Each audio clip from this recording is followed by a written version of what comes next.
Merci d'être là ce matin.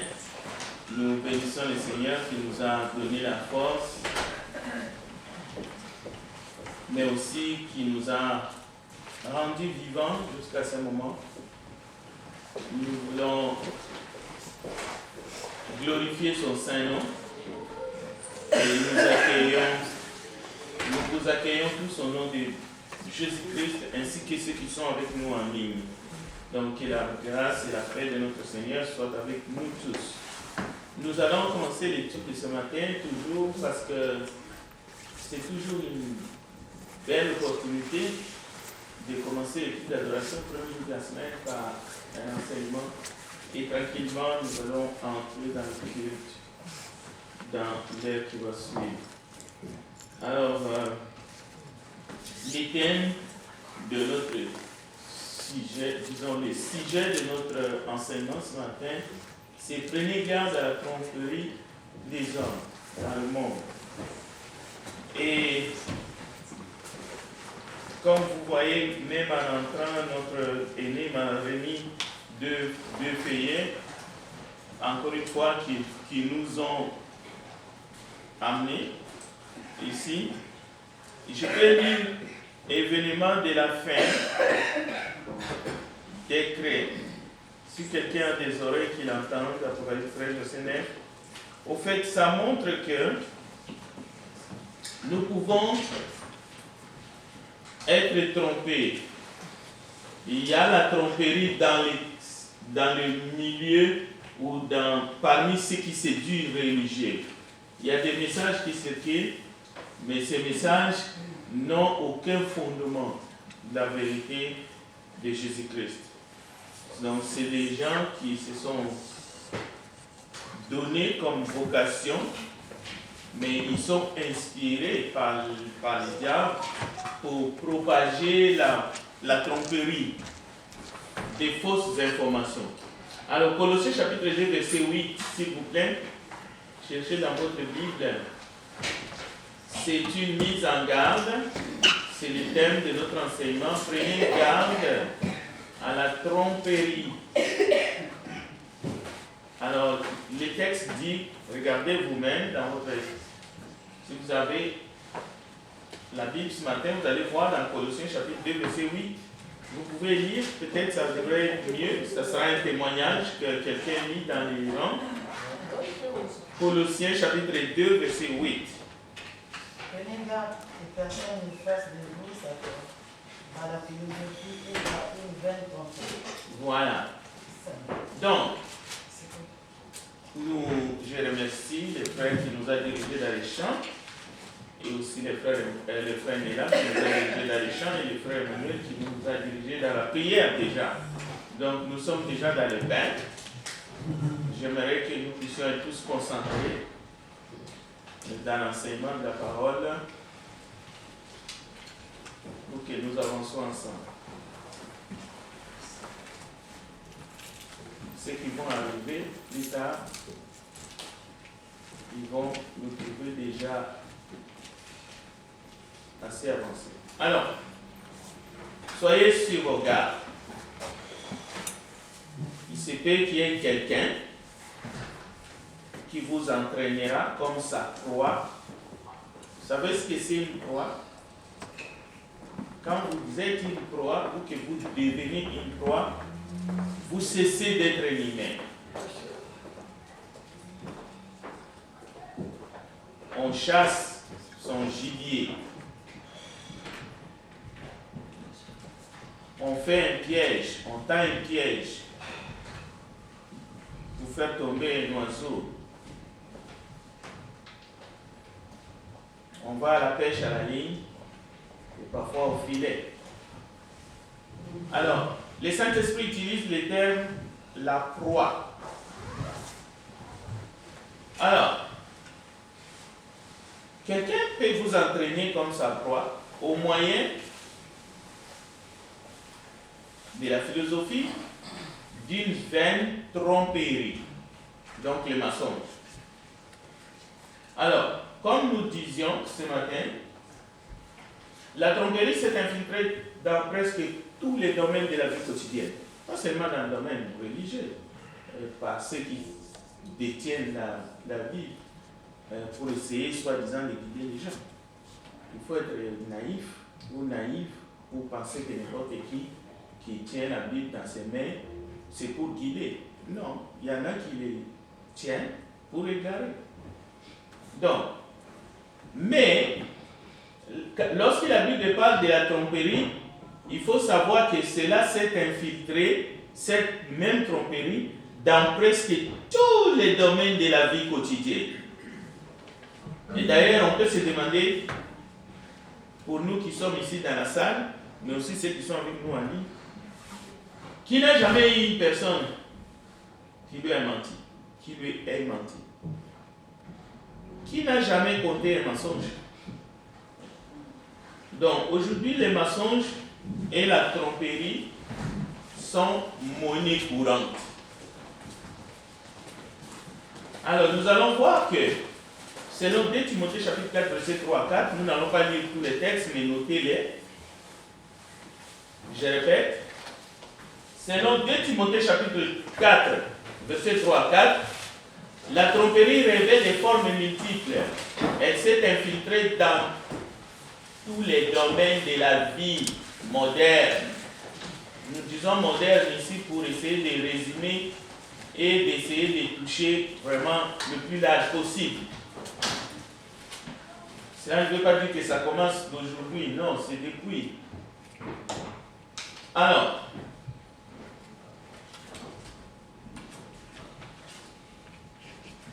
dès Timothée chapitre 4, verset 3 à 4, il s'agit des enseignants des doctrines erronées, c'est-à-dire la tromperie, mais dans le domaine de l'enseignement, dans le domaine des croyances. Mais on va trouver cette tromperie dans tous les domaines de la vie. Bon. On a déjà donné un texte, cela veut dire qu'on a appuyé ça par la parole de Dieu. Ce n'est pas des paroles en l'air, ce n'est pas des préjugés. Nous ne sommes pas en train ici de faire un jugement des autres. Non, c'est la parole de Dieu qui les déclare. Alors, faut-il s'en étonner? Il y en a qui peuvent s'en étonner. Pourquoi est-ce que quelqu'un prendrait seulement sa Bible en toute bonne conscience et commence à mentir?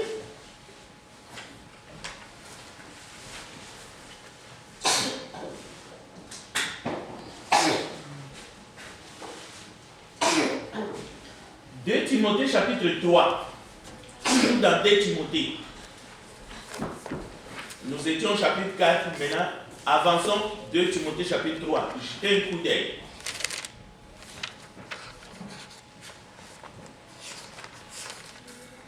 Dans ces textes, nous sommes toujours sur notre sujet, tromperie des hommes. Les hommes méchants et les imposteurs avanceront vers les pires. Ils égareront les gens. Lisons d'abord les 3 premiers versets. 2 Timothée 3, 1 à 3. Et on saute, on lit le verset 13.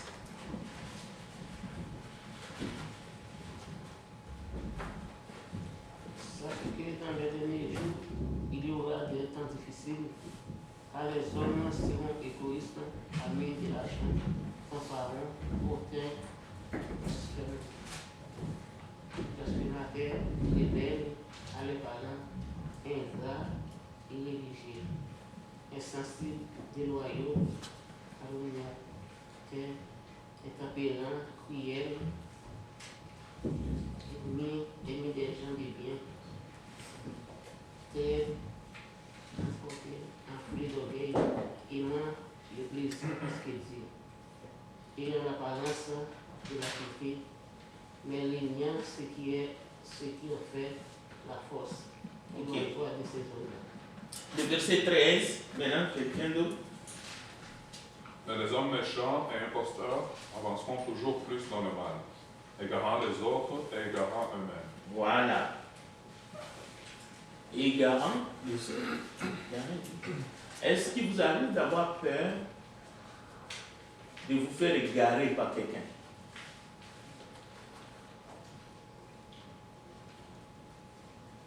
Par ce qu'il dit ou ce qu'il vous a dit ou par ce qu'il a enseigné. Parce qu'ici nous sommes dans le domaine vraiment général des hommes, mais aussi dans le domaine de l'enseignement. Nous qui sommes chrétiens, nous devons donc nous méfier parce qu'il existe des idées trompeuses qui risquent de nous détourner de la vérité.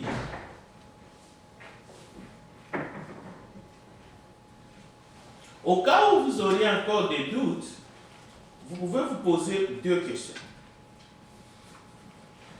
Pourquoi la tromperie est-elle si répandue aujourd'hui? Et deuxième question, comment nous en protéger?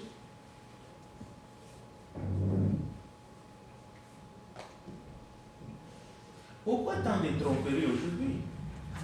La Bible explique clairement pourquoi la tromperie est si répandue dans le monde. D'abord. Ensuite, dans le milieu religieux. Il y a des gens qu'on compare dans les Écritures comme des moutons qui suivent, ou comme des aveugles qui suivent, ou qui sont conduits par d'autres aveugles. Alors, la Bible explique le pourquoi, et nous le verrons. C'est dans 1 Jean chapitre 5, verset 19, et c'est très clair, il est dit ceci exactement, je lis mot à mot. Le monde entier se trouve au pouvoir du méchant, ou du malin. Vous avez sûrement entendu, mais vous pouvez regarder dans votre Bible. 1 Jean 5, 19. Le monde entier est sous le pouvoir du méchant. Et ce méchant, il faut l'identifier, toujours selon les Écritures, c'est le Satan, le diable. Et sur lui, 1 Jean 5, 19. Et sur lui, cet individu, Jésus a dit qu'il n'a pas tenu une seule seconde dans la vérité, parce que la vérité n'est pas en lui. Quand il dit le mensonge, il parle selon sa propre inclination, parce que c'est un menteur et le père de mensonge. Jean chapitre 8, verset 44. Dès lors, faut-il s'étonner? Encore? Faut-il être choqué que le monde reflète l'esprit, le valeur, la nature trompeuse de son chef? Donc, l'exemple vient d'en haut. Donc, le prince de ce monde, on vient de l'identifier, ses valeurs, sa nature, son inclination. Alors, si on s'étonne, ou si on se sent gêné d'entendre ces paroles, ou de comprendre que nous sommes immergés dans un monde où la tromperie règne en maître, dans tous les domaines, y compris dans les domaines religieux, alors soi-même, on est vraiment le fils du diable ou la fille du diable. Je vous ai donné Jean 8, 44, mais vous pouvez même prendre aussi Éphésiens chapitre 2, verset 1 à 3 aussi. Maintenant, en ce temps de la fin, bien sûr, sans décréter une date de la fin du monde, comme ceux qui veulent le faire, se donnent le luxe de le faire, les Écritures nous parlent d'un temps de la fin, mais pas seulement pour nous dire que la fin est proche, non, non, non. Lorsque les Écritures évoquent le temps de la fin, c'est seulement pour nous mettre en face de nous l'intensification des efforts du diable pour tromper les humains. C'est comme ça que la fin est évoquée, que ce soit dans Timothée ou dans d'autres textes. C'est-à-dire, vers la fin, lorsque nous tendons vers la fin, chaque jour qui passe, cela nous rapproche de la fin. Mais plus nous tendons vers la fin, la parole de Dieu nous enseigne que Satan intensifie ses efforts, multiplie. Bien sûr, il va toujours utiliser les humains qui sont à son pouvoir pour précipiter justement cet esprit de mensonge, de tromperie dans le monde, parce qu'il sait que le temps qui lui reste est court. La Bible va plus loin pour dire qu'il est dans une grande colère. Parce qu'il a juré la perte du plus grand nombre d'humains possible. Mais comment il fait? Il ne va jamais jaillir dans votre salle de bain. Il égare, il va chercher à égarer la terre habitée tout entière. Mais l'arme fatale qu'il utilise, c'est la tromperie. C'est pour cela que le Saint-Esprit nous dit, notre thème de ce matin, prenez garde à la tromperie et à la philosophie des hommes. Est-ce qu'on s'inquiète du fait que quelqu'un peut nous égarer sur le plan religieux, mais aussi dans d'autres domaines?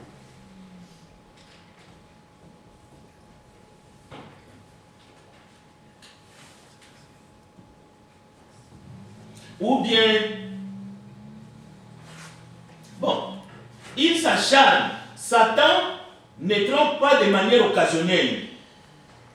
Non, Satan ne vient pas occasionnellement, il t'insuffle quelque chose et puis il s'en va pour 2 ans. Non.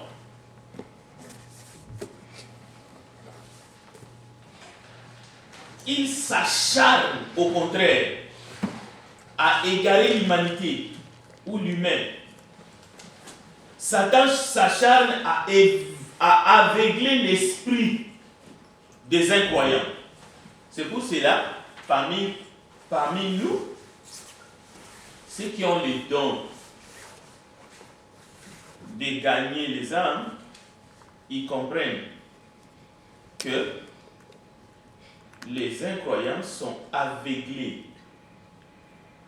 Pourquoi? La tromperie du diable, Satan essaie de le maintenir éloigné de Dieu. C'est pour ça que nous devons multiplier, nous devons prier et agir avec nous. Mais ce n'est pas seulement envers les incroyants. Même ceux-là qui sont dans la vérité, Satan s'acharne pour qu'ils demeurent avec des idées complètement erronées, même si ils peuvent lire dans les Écritures. Non, ils s'entêtent au fait. Alors, Satan use de toutes les méthodes à sa disposition, y compris la supercherie. la supercherie. C'est la tromperie en puissance. Mais il y a aussi la traîtrise. 2 Corinthiens chapitre 4, verset 4. Donc, le maître trompeur, qui est le diable, cherche particulièrement, pas seulement à tromper, mais à dévorer ceux qui adorent Dieu. Voilà. Peut-être que nous allons penser que, ah oui, il est là, il essaie d'aveugler les non-croyants. Non. Toi qui adores Dieu, toi qui aimes adorer Dieu, et qui aimes la vérité, mais ton amour de la vérité va être grignoté.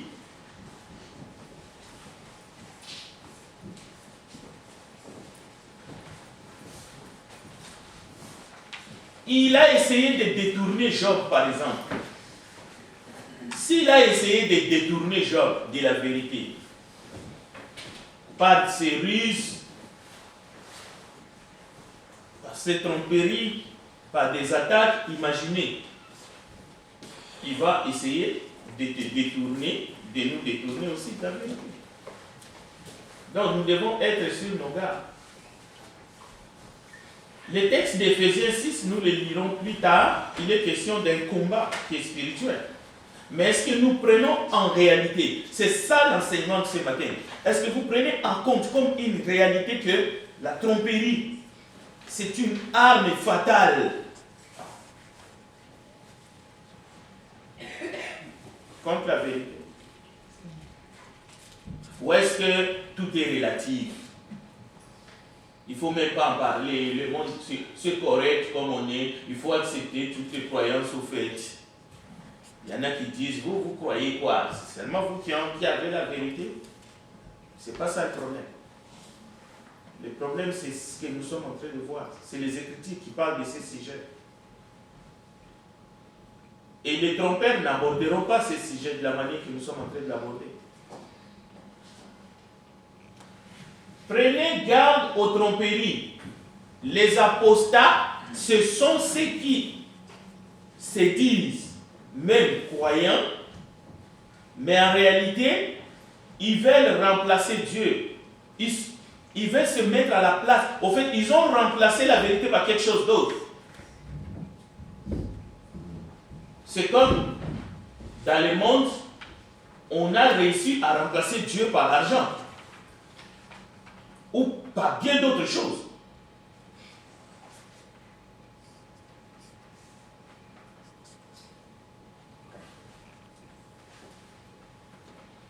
Souvent, les apostats prétendent parfois adorer Dieu, croire à sa parole, mais ils rejettent la partie, par exemple, visible de son organisation. Comment vous pouvez prétendre adorer Dieu, aimer Dieu? Quant à l'organisation de l'Église, qui est le corps de Christ, non. C'est tout à l'envers. Vous faites une forme pyramidale. Quelqu'un m'a dit, Frédéric, aujourd'hui, dans les églises du Christ, les gens élèvent la voix. Ils parlent, parfois même avec autorité. Ces mêmes personnes-là, quand ils étaient dans des groupes religieux, ils ne pouvaient même pas ouvrir la bouche. C'est pour ça que je prends cet exemple-là. Vous prétendez être dans la vérité. Mais quant à l'organisation de l'Église, vous faites ça sous forme pyramidale, avec des pouvoirs, au fait un esprit où vous matez les gens. C'est ça les apostats. C'est-à-dire dans l'école du Christ où on est tous frères, parfois on a tendance d'abuser.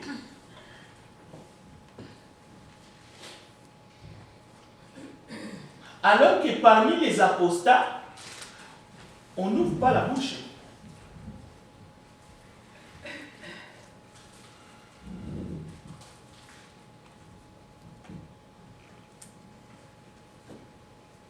Donc, certains d'entre eux retournent même à des doctrines qui déshonorent Dieu et qui sont issues de Babylone la Grande, l'empire universel de la fausse religion. Il suffit de lire dans Apocalypse chapitre 17, verset 5 ou 2 Pierre 2, 19 à 22.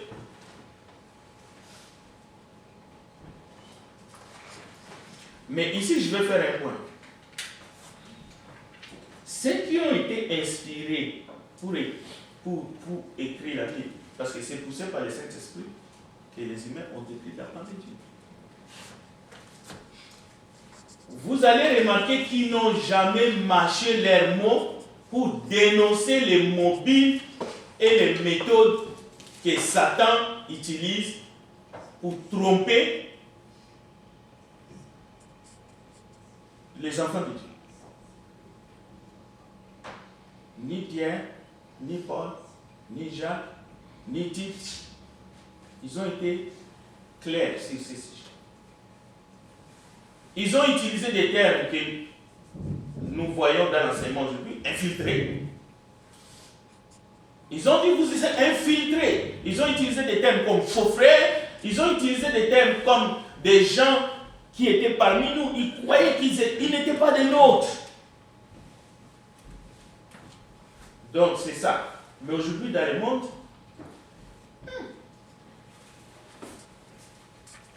nous savons qu'il y a la tromperie dans le monde.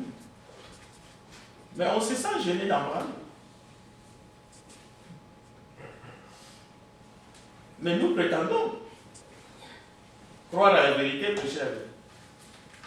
Parfois même dire la vérité est devenu un truc comme ils jugent les gens, ils jugent trop les gens. Mais regardez ce que la Bible parle au sujet des trompeurs, des ouvriers trompeurs. Ceux qui ont pour Dieu leur vendre. Parmi les apostats, les finances, on n'en parle pas. On n'en parle pas. C'est-à-dire, on n'en parle pas dans le sens que ils se disent croyants, ils se disent chrétiens, mais leurs membres, ils ferment complètement les yeux. Au fait, ils acceptent de se faire abuser, mais ils croient qu'ils sont dans la vérité. Dans d'autres sujets de la Bible. Non. On est complètement malade. On ne peut pas être dans la vérité partiellement.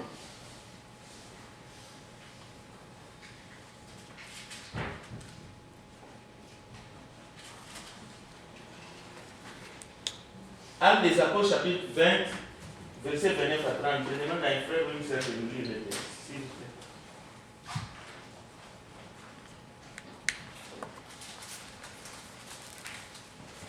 Actes des Apôtres.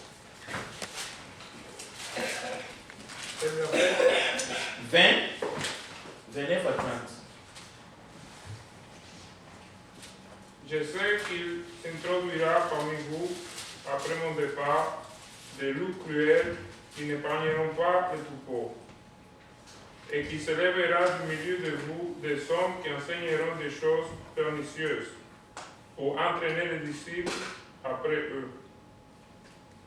Merci. Très bien. Vous avez entendu dans nos propres oreilles, nous avons entendu ici que l'apôtre du Seigneur, Paul, donne cet avertissement pressant au sujet des faux enseignants. Il utilise le terme animal, de loup ravisseur. Est-ce qu'il avait froid aux yeux d'en parler? Il se peut qu'il y ait quelqu'un qui vous entraînera comme sa proie. Colossiens chapitre 2, verset 8. Un ravisseur qui amène loin de sa famille une victime sans méfiance, qui abuse de vous et de vos biens, même de vos enfants.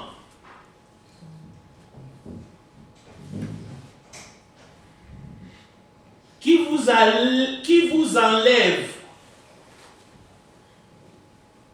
de ce corps du Christ. Mais il ne vous enlève pas peut-être physiquement. Mais vous êtes ici physiquement. Mais vous savez qu'en esprit, il y a quelqu'un qui vous enlève. Il ne vous permet pas de faire partie de ce corps. Il vous empêche. Il vous interdit. La personne. Parce qu'elle vous donne de fausses informations. Et vous acceptez d'être soumise à une telle personne qui est pervertie dans ses raisonnements. C'est ça, un ravisseur qui vous enlève loin, qui vous attire loin du troupeau. Et vous savez, l'objectif du diable, c'est votre perte totale. Alors, quelle autre méthode nous voyons dans la Bible sous forme de tromperie que le diable utilise pour attirer les enfants de Dieu, pour les sortir du troupeau dans le but de les égorger plus loin? 1. La déformation de la vérité. 2. Les demi-vérités. Ça, ce sont les astuces du diable. Vous vous accrochez à des demi-vérités. Comme il a fait dans les jardins d'Éden, comme il a fait aussi dans le désert.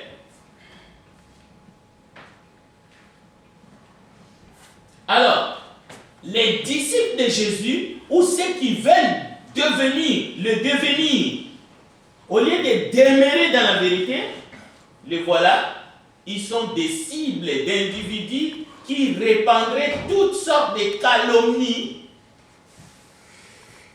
selon Matthieu 5:11. Ce sont des opposants malveillants qui profèrent des mensonges afin de tromper les autres.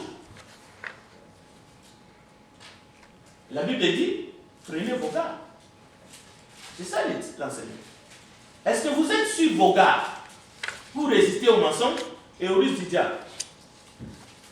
Parce qu'il y en a plein, ces tromperies-là, ces mensonges dans le monde. Il y en a plein. Des paroles trompeuses. Des enseignants trompeurs. La déformation des Écritures. Comme je viens de vous montrer, regardez. Vous allez les ramasser ici, là, et vous partez avec. Frédéric ne dit pas la même chose. C'est qui y a là? Mais le problème, la différence entre moi et eux, moi et toi, on peut s'asseoir avec dignité, avec respect. Nous pouvons examiner les Écritures. Mais tu ne le veux pas. Mais avec eux, tu ne peux pas. Tu ne peux pas t'asseoir. Tu ne peux pas.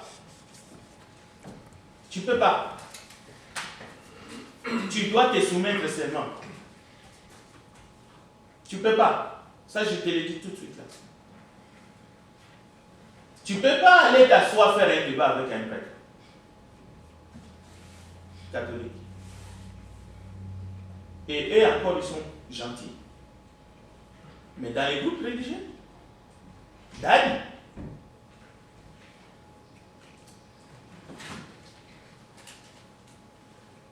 Malheureusement, certains sont bouleversés dans leur foi.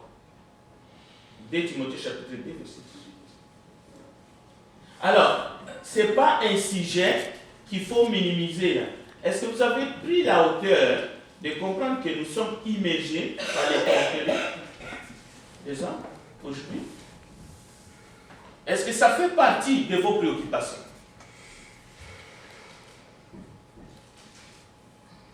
Ou bien vous êtes une personne maintenant ouverte d'esprit? Ah, vous êtes ouvert d'esprit. Votre esprit est maintenant comme un parapluie, c'est-à-dire qu'il ramasse tout. La Bible dit, dans le dernier jour, les anges viendront. La parabole, il y a des paraboles du royaume. Il y a plusieurs paraboles qui nous parlent du royaume. Et entre autres, il y a les paraboles de filets. Mais l'esprit d'un chrétien, ça ne peut pas être comme un filet là, qu'on jette dans le monde qui ramasse tout. Non. Il faut discerner.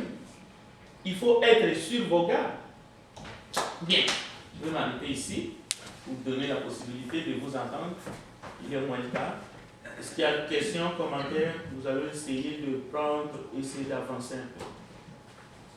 Je répète les termes pour ceux qui viennent d'arriver. Les tromperies des hommes et du diable dans ce monde.